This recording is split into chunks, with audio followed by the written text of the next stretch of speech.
The story of the golden calf unfolds against the dramatic backdrop of Mount Sinai.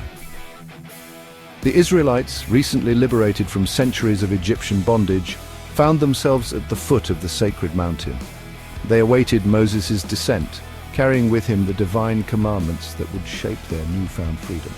The air crackled with anticipation.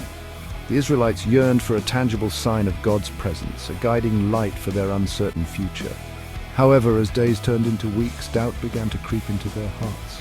Fear gnawed at the edges of their hope. The vastness of the desert, the unknown path ahead, and the prolonged absence of their leader, Moses, fueled a growing sense of unease. The Israelites, a people accustomed to the tangible symbols and rituals of Egyptian religion, craved a visible representation of the divine. This yearning for a concrete manifestation of God set the stage for a pivotal moment in their history, a moment that would test the very core of their covenant with the Almighty.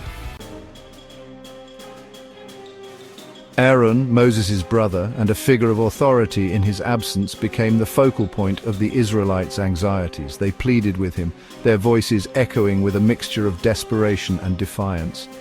"Make us gods who will go before us," they implored. "As for this Moses, the man who brought us up out of Egypt, we do not know what has become of him." Aaron, yielding to the pressure of the crowd, instructed them to gather their gold jewelry. The precious metals, once symbols of their former oppression in Egypt, were melted down and molded into the shape of a calf. This golden idol, a stark reminder of the fertility gods worshipped in Egypt, became a tangible representation of their impatience and their struggle to fully embrace the abstract concept of an invisible God. The Israelites proclaimed, "This is your God, O Israel, who brought you up out of Egypt." Their words dripped with irony, for in their desperate attempt to secure a tangible symbol of divine presence, they had turned away from the very God who had liberated them.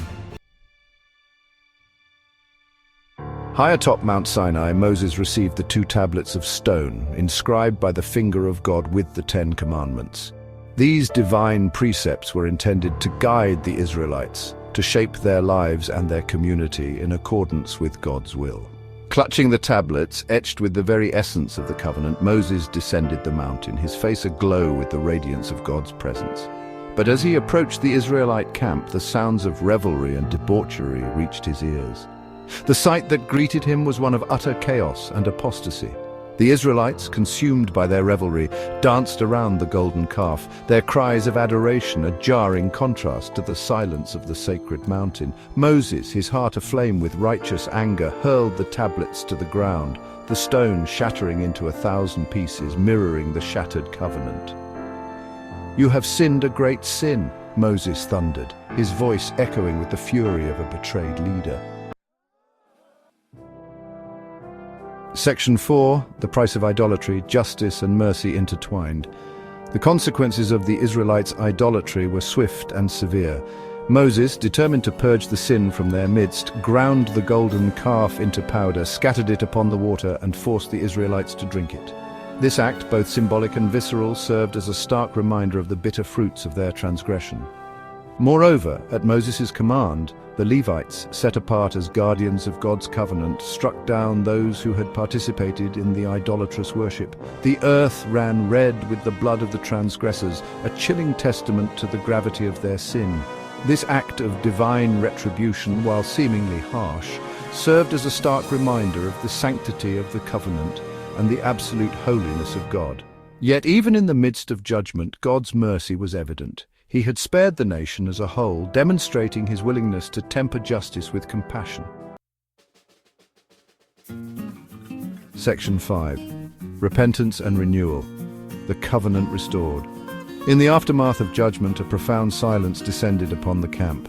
The weight of their sin pressed heavily upon the hearts of the Israelites, a stark contrast to the revelry of just a day earlier.